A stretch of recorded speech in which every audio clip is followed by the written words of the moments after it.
I just felt like that he would be a better fit for our team for here and now, and if he took to it, it would be a better long-term solution for him. And I didn't know how he would respond, but after one day out on the practice field and watching him this spring, there's no way you would ever know that he's never played the position. And he's just worked incredibly hard, like he has every year, to prepare himself to be great at the position. And now he's in a position where I think he can be a outstanding offensive lineman on this team. It also doesn't hurt that he's got that kind of mind that grasps conceptual things and is analytical. He's incredibly bright. And to play up there in that offensive line, I mean, you got to be able to you got to be smart and understand football. He gets it. He's never played an offensive line before. He understands the game. And we are very, very athletic at that position with him in there. With having a third guy over there that's been on the field,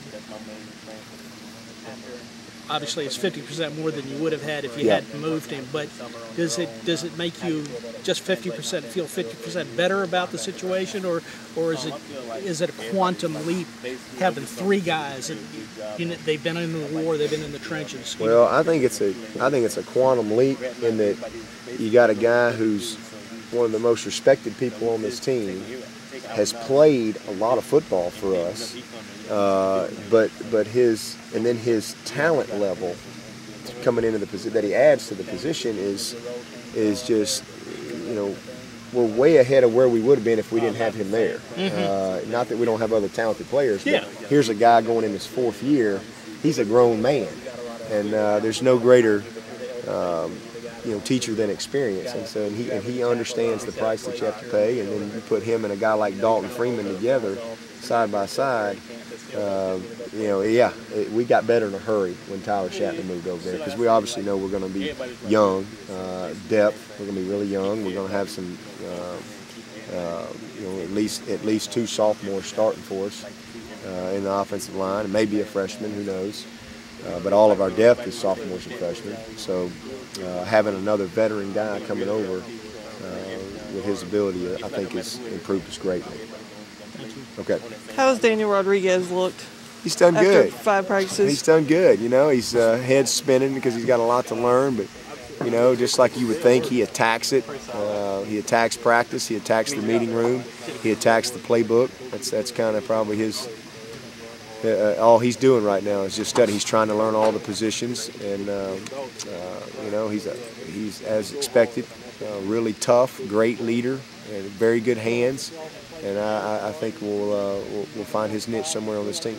Has his never say die attitude rubbed off on any of the players yet? I realize we're still early in fall camp. Well, I think, again, he hasn't been here long, but I think that his natural leadership ability has already jumped out. And, having a guy like that in the locker room every day and on the sideline or in the dining hall or whatever with those players is priceless. Because, again, he's got a perspective on life that a lot of these guys just don't have quite yet, and he's not bashful in trying to lead. It's a guy that led many men, had their lives in his hands. So I think he's having a lot of fun.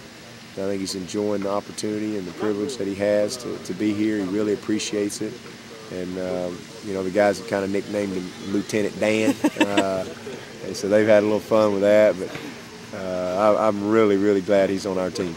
And then Eric McLean made some pretty good strides during the spring. How has he looked so far in camp? Well, I thought I caught my eye today. He's one of those guys that's probably not going to catch your eye till you get full gear on.